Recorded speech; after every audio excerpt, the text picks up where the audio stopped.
আসিফ নজরুলকে কিভাবে সরানো যায়, এই প্রশ্নটা অনেকেই করেছেন। আপনাকে বুঝতে হবে, শয়তান সরানোর ঔষধ হচ্ছে যেইভাবে হাসিনাকে সরানো হয়েছে। এখন হাসিনাকে সরাতে 1500 জীবন দিতে হয়েছে। আসিফ নজরুলদেরকে সরাতে হলে 1500 জীবন দিতে হবে না, 1500 মানুষকে শক্তিশালী পদক্ষেপ গ্রহণ করতে হবে। এমনভাবে দাঁড়াতে হবে যে আজকে ডাক দিয়ে কালকে ভুলে গেলে হবে না, প্রতিনিয়ত লেগে থাকতে হবে, তাদের জীবনকে হারাম করে দিতে হবে প্রফেসর ইউনূসকে, যে আপনি এই লোকগুলোকে সরান, আর নালে এই সরকার ধ্বংস হয়ে যাচ্ছে। জনগণ বাংলাদেশ এবং বাংলাদেশের জনগণ সুতার উপরে হাঁটছে। বেগম জিয়া নিজে চেয়েছেন ৭২-এর সংবিধানকে ছুঁড়ে ফেলে দিতে। মির্জা ফখরুল তা চায় না, মির্জা আব্বাস তা চায় না, জেনারেল ওয়াকারুজ্জামান এটা চায় না, আব্দুল আওয়াল মিন্টু এটা চায় না। এখন বেগম জিয়া চায় ৭২-এর সংবিধান ফলাই দিতে, তাহলে বেগম জিয়া তাইলে জিম্মি। তার সে একটা জিনিস চায়, তার দলের লোকজন চায় না। দর্শক, আজকের এই ভিডিওটি দেখলে আপনারা রীতিমতো অবাক হয়ে যাবেন।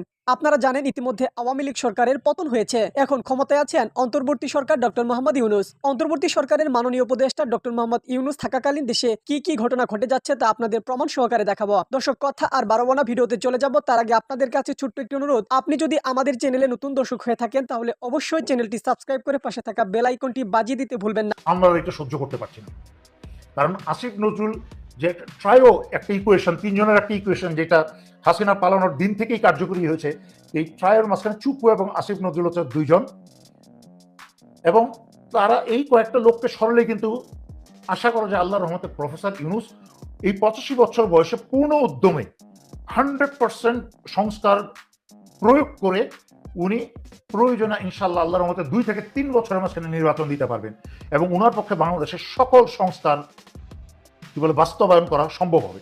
কিন্তু এই কিছু বদমাইশ আওয়ামী ফ্রেমওয়ার্ক বা অবকাঠামো থাকার কারণে প্রফেসর ইউনূস কিছুই করতে পারছেন না।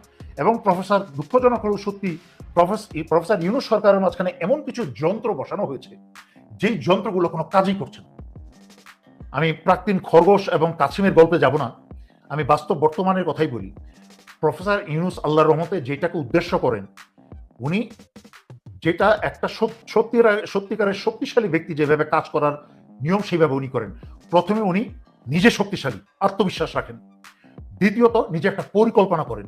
তৃতীয়ত একটা পরিকল্পনাকে অনুসরণ করেন, এবং he or she does not give up, সে এটাকে ছেড়ে দেন না। যেমন আমি গত 5-7 বছর হাসিনার বিরুদ্ধে সংগ্রাম ছাড়ি নেই। আমাকে আপনারা অনেকেই পাগল ডেকেছেন যে এই লোকটা পাগলটা প্রতিদিনই হাসিনাকে ফেলে দেয়। হাসিনা আল্লাহর রহমতে যেইভাবে 5-7 বছর আগে বলেছিলাম হাসিনা অপমানের সাথে যে দেশ ছেড়ে ভারত পালাবে, সেভাবেই পালিয়েছে। প্রফেসর ইউনূস ছেড়ে দেন না। প্রফেসর ইউনূস এত প্রতিকূলতার বিরুদ্ধেও ধীরে সুস্থে কাজ করে যাচ্ছেন, কোনো সাহায্য ছাড়া, রীতিমতো একাই কাজ করে যাচ্ছেন, 2-1 সাহায্য করছেন পাশে। এবং আরো ব্যাখ্যা করছি, প্রফেসর ইউনূস এই বয়সে, 85 বছর বয়সে, ওনার পক্ষে এত কিছু সামাল দেওয়া সম্ভব না। কারণ আপনি চিন্তা করছেন, একটা জিনিস সামনে দেখছেন, উনি আন্তর্জাতিক বিষয়ে অনেক কিছু অনেকের সাথে যোগাযোগ করতে হচ্ছে, অনেক কিছু করতে হচ্ছে। এবং সবচেয়ে ভয়ঙ্কর ব্যাপার হচ্ছে, ওনার মিলিটারি সচিব, সামরিক সচিব হিসাবে যেই জেনারেল ফেরদৌসকে রেখেছে, সে হচ্ছে হাসিনার ভাই না। প্রফেসর ইউনূস যে গুরুত্বপূর্ণ সিদ্ধান্তটা নেয়, সেটা জেনারেল ফেরদৌস সেটা ভারতে পাঠিয়ে দেয় সরাসরি। সুতরাং বাতির নিচে অন্ধকার, বহুবার ব্যাখ্যা করেছি। জেনারেল ওয়াকার আমাকে বাংলাদেশ সেনানিবাসে নিষিদ্ধ করে রেখেছেন, সুতরাং আমার আর কিছু বলার আছে? আমার তো কিছু বলার নেই। আমাকে নিষিদ্ধ করে রেখেছেন। জেনারেল আজিজ করেছে, জেনারেল শফি সেটাকে অনুসরণ করেছে। মনে করেছিলাম জেনারেল ওয়াকারের সাথে আমার ঘনিষ্ঠ সম্পর্ক, একসাথে চাকরি করেছি, ওনার শ্বশুরের সাথে আমার একটা সম্পর্ক ছিল, উনি আমাকে স্নেহ করতেন, ওনার শাশুড়িও স্নেহ করতেন। উনিও এখন আওয়ামী লীগকে বা কেন অন্যদেরকে এত বড় স্বার্থ হিসেবে দেখছেন, যে আমাকে ওনার সাহায্যকারী হিসেবে চিন্তা না করে, আমি যেই বাংলাদেশ সশস্ত্র বাহিনীকে স্বাধীনতা দিয়েছি, যেই সশস্ত্র বাহিনীর এবং দেশের স্বাধীনতার জন্য নিজেকে স্যাক্রিফাইস করেছি, নিজের জীবনকে আমি ক্ষতি করেছি, সেখানে উনি আমাকে নিষিদ্ধ করে রেখেছেন। সেখানে আপনাদেরকে আর কিছু ব্যাখ্যা করে বলার দরকার আছে? আশা করি নাই। এর মাঝখানে 2-1 শক্তিশালী সদস্য আছেন, যাদেরকে আমি আশ্চর্য হয়েছি। বাংলাদেশের সময়ে রাত 2টার সময়, 2:30টার সময় এমন একজন উপদেষ্টাকে, শক্তিশালী উপদেষ্টাকে আমি হোয়াটসঅ্যাপে মেসেজ পাঠিয়েছি। আলহামদুলিল্লাহ, আই ওয়াজ ভেরি ইমপ্রেসড। আমি অত্যন্ত খুশি হয়েছি যে উনি একজন সিনিয়র অফিসার, অথচ মধ্যরাতে 2টা-2:30টার সময় উনি আমার মেসেজের জবাব দিয়েছেন, উনি ওটার বিস্তারিত জানতে চেয়েছেন। আলহামদুলিল্লাহ, প্রশংসার যোগ্য। সুতরাং এরকম কিছু আছেন 2-3 জন 4 জন মিলে কাজ করছেন, ইনশাল্লাহ কাজ হবে, তবে কাজের গতিটা খুব কম, যেহেতু ওই আওয়ামী অবকাঠামোটা পুরোটাই রয়ে গেছে সিভিল প্রশাসনে এবং মিলিটারিতেও। আপনারা অনেকেই প্রচার করতে লজ্জা পান। বুঝলাম আওয়ামী দুঃশাসনে আপনারা লাইক দিতে লজ্জা পেতেন। আমাকে আমার নিজের আর্মির সেনাবাহিনীর ব্যাচমেট তারা আমাকে ফেসবুকে বন্ধ করে নাই, তারা আমাকে আনফ্রেন্ড করে দিয়েছে ভয়ে। আরে ব্যাপার দেলোয়ার, যখন আমার সরকার 5ই আগস্টে সরকার পালিয়ে গেছে তখন আমাকে ফোন করে বলে, দোস্ত তুই তো আমাদের কোর্সের হিরো। আমি মুচকি মুচকি হেসে বলি, বাংলাদেশের জনগণ তো বলে আমি বাংলাদেশি হিরো, আর তোর আমাকে এই ছোট্ট একটা কোর্সের হিরো বানাতে চাচ্ছিস? তো সময় বদলালে মানুষের রঙও বদলায়। এই জন্য বললাম, যারা ওই সময় যখন কেউ আমার সাথে কথা বলতে ভয় পেত, বেশিরভাগ মানুষ যখন আমার সাথে যোগাযোগ যারা রাখতো, যারা আমাকে দেখতে আমার কাছে আসতো, তাদেরকে আমি সম্মান বেশি করি, কারণ তারাই হচ্ছে আসল দেশপ্রেমী, তারাই হচ্ছে আল্লাহর ইমানদার বান্দা। ইনশাআল্লাহ সামনাসামনি একদিন দেখা হবে সবার সাথেই আল্লাহর রহমতে। ওই যে পরকালে তো আল্লাহ জিজ্ঞেস করবেন, সবার অভিযোগ সবার বিরুদ্ধে দেওয়া হবে। পরকালে তো অভিযোগ আছেই। বাংলাদেশের চোখের সামনে দাঁড়িয়ে আমি যারা যারা জলশিরি আবাসনের ম্যানেজিং ডিরেক্টর ছিল, যারা যারা সেনাপ্রধান ছিল, সবাইকে আমি চোখের সামনে দাঁড়িয়ে প্রশ্ন করব এবং আইনের কাঠগড়ে দাঁড় করাবো কেন আমার প্রতি অন্যায় করা হয়েছিল। এইটা সেনানিবাসের জমি না, সেনাবাহিনীতে এটা কোনো আইন নাই যে পিএনজি থাকার কারণে তাকে জমি দেওয়া যাবে না। জিয়াউল হাসান মনে আছে? খুনি জিয়াউল হাসান, র্যাবের খুনি, যাকে বর্তমানে জেলে আছে। জিয়াউল হাসানের কিন্তু জলশিরি আবাসনের 9 তলার পারমিশন, 9 তলা দালাল করা, কি বলে 9 তলা বিল্ডিং করার পারমিশন, সেই পারমিশনকে সেনাবাহিনী সেই পারমিশনকে অমান্য করে সে 11 তলা করেছে। কই, তাকে তো সেই বাসা থেকে বের করে দেওয়া হচ্ছে না, তার জমির রেজিস্ট্রেশন তো জমি তো কেড়ে নেওয়া হচ্ছে না, তার সব কিছুই বহাল। একটা খুনির, বাংলাদেশের গুমকারী খুনি জনগণের হত্যাকারী অফিসারদের, গুমকারী হত্যাকারীদের জমি দেওয়া হয়েছে এবং তাদের সহায় সম্পত্তি সব জায়গা মতো আছে। অবৈধ সহায় সম্পত্তি, 1-2টা জমি না, প্রচুর। তার জমির তার দলিলের ওজনই কয়েক কেজি। আর আমার সারা বাংলাদেশে একটা মাত্র 5 কাঠা জমি হালাল পয়সায় কেনা, সেই জমিটা আটকে রেখেছে। যাই হোক, গত এত বছর নিজের বিষয় নিয়ে কোনোদিন কথা বলি নাই, তাই যেহেতু বারবার প্রশ্ন করছিলেন সেনাপ্রধান, আমি বললাম, ছোট্ট একটা উদাহরণ দিলাম। তারপরে জানি কালকে আবার সেই বাংলাদেশিরা ঘুরে ফিরে আবার প্রশ্ন করবেন, আপনি সেনাপ্রধানকে নিয়ে কিছু বলছেন না কেন? আর কিভাবে বলবো? একটা মানুষ কতভাবে বলতে পারে বলেন? জি, আমি সরাসরি সেনানিবাসে নিষিদ্ধ। শুধু তাই না, সারা বাংলাদেশে আমার নিজের হালাল টাকায় আমেরিকায় আমি সফটওয়্যার ইঞ্জিনিয়ার হিসেবে আল্লাহর রহমত, আল্লাহর দারেজেকে যেই হালাল টাকাটা রোজগার করেছিলাম, সেই টাকায় নগদ পয়সায় কেনা সকল অফিসারের আগে আমি প্রথম দিকে পুরো টাকা দিয়ে দিয়েছি, আমি একদম যেইভাবে চেয়েছি। সেই টাকা সব পরিশোধ করা, 5 কাঠা জমি জলশিরি আবাসনে আমার নামে রেজিস্ট্রেশনও হয়ে গেছে। কিন্তু আপনারা অনেকের জন্য কি বলে বিচার দাবি করেন, সেই আমার 5 কাঠা জমিটাই এই সেনাবাহিনীর, এই সেনাপ্রধান থেকে আরম্ভ করে, সেনাপ্রধানের নির্দেশ ছাড়া তো আর কেউ করবে না, সেনাপ্রধানের নির্দেশটাই তারা পালন করে। ব্যক্তিগতভাবে কোনো অফিসারের সাহস হবে না সেটা করার। এবং সেনাবাহিনীর ভিতরে এই সংক্রান্ত এই বিষয়ের দায়িত্বের অনেক জুনিয়র এবং সিনিয়র অফিসার আমাকে মেসেজ করে আমার কাছে ক্ষমা চেয়েছে এবং দুঃখ প্রকাশ করেছে যে স্যার, আমাদের হাত পা বাঁধা, আমরা কিছু করতে পারছি না। আপনার পিএনজিটা যদি তুলে নিয়ে আসতে পারেন, তাহলে আপনার জমিটা আপনাকে হ্যান্ড ওভার করে দিতে পারি। জমিটা বাংলাদেশ সরকারের কাছে আমার রেজিস্ট্রেশন হয়ে গেছে আমার নামে, তবুও আমার জমি সেনাপ্রধান আমাকে দিচ্ছে না। ওইটাকে আটকে রাখার জন্য দেখেন, চিন্তা করে দেখেন, প্রতিহিংসা এবং প্রতিশোধ কি হয়। যেই দেলোয়ার দেশের জন্য, সশস্ত্র বাহিনীর জন্য যুদ্ধ করেছে, যেই দেলোয়ার সশস্ত্র বাহিনীকে ভারতের পায়ের তলা থেকে স্বাধীন করে আল্লাহর রহমতে মুক্ত করে দিয়েছে, সেই দেলোয়ারকেই পানিশমেন্ট দিচ্ছে, তার জমি আটকে রেখে তাকে পিএনজি বা আমাকে নিষিদ্ধ ঘোষণা করে সেনানিবাসে। মানে চিন্তা করে দেখেন, যেখানে কি বলে ভালোর পুরস্কার এবং খারাপের তিরস্কার হওয়া উচিত, সেইখানে ভালোর তিরস্কার করছে। তারপরও কিন্তু আল্লাহর রহমতে আমি ভালো কাজ বন্ধ করে যাই নাই। আমাকে কিছু কিছু অফিসার যারা আমার ভালো চায়, তারা বলেছে, স্যার আপনি কিছুদিন কিছু বললেন না, চুপ করে। বেগম জিয়া চান না চুপ্পু রাষ্ট্রপতির বঙ্গভবনে বসে থাকুক, কিন্তু মির্জা ফখরুল চায়। মির্জা ফখরুল, মির্জা আব্বাস, আব্দুল আওয়াল, মিন্টু, ইশরাক, এরা একত্র হয়ে বেগম জিয়ার উইশের বিরোধিতা করে। বেগম জিয়া যেটা চায় সেটা তারা চায় না। তাহলে কি বিএনপির মধ্যে ঐক্য নাই?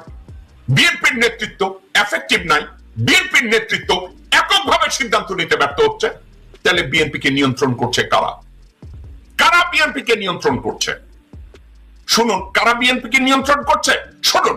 বিএনপির এককালীন স্বরাষ্ট্রমন্ত্রী air vice marshal Altaf Chowdhury কি বলে?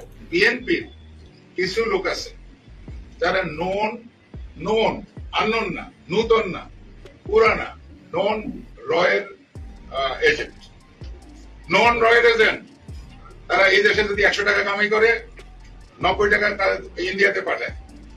এই এজেন্টের একাধিক এজেন্টের নাম আমি বলতে পারি। আমি তো ঢাকায় থাকি, পটুয়াখালীও থাকি, কলকাতায় সল্টলেকে বাড়ি আছে, সোনার দোকান আছে, হোশিয়ারি আছে, তারপরে পেট্রোল পাম্প আছে, তারপরে এটাকে কি বলে এই যে কমিউনিটি সেন্টার আছে।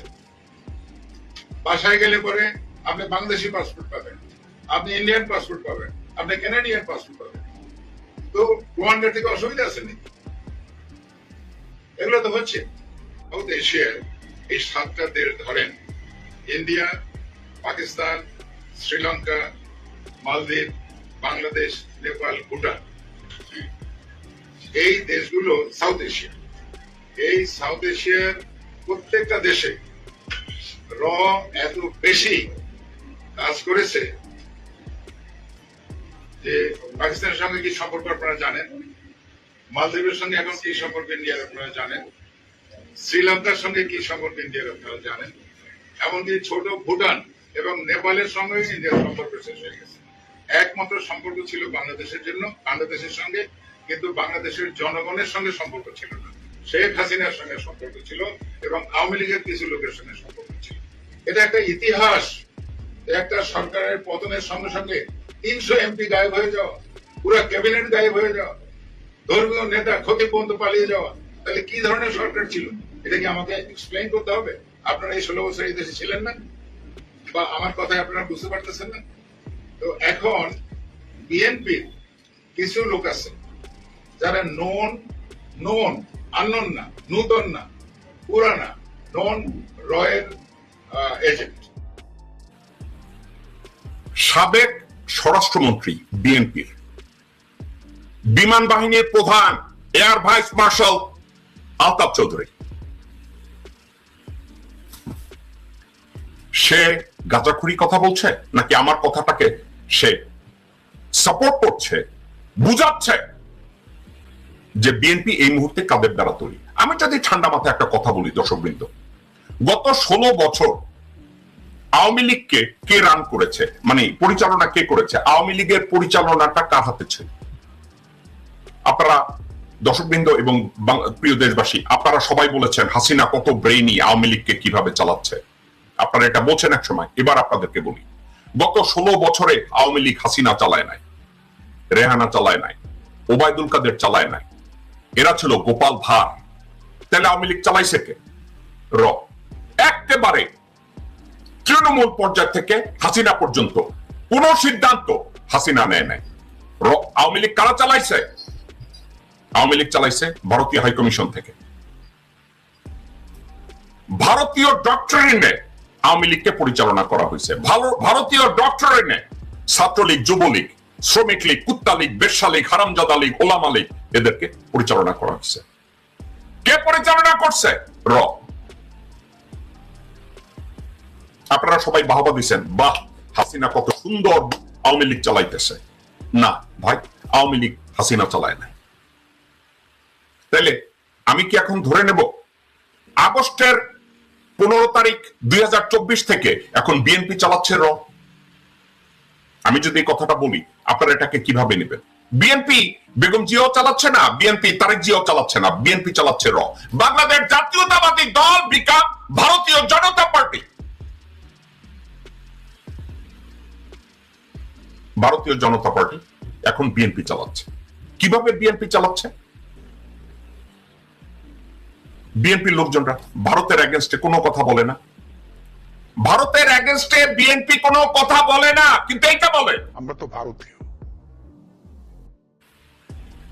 বুঝেছেন?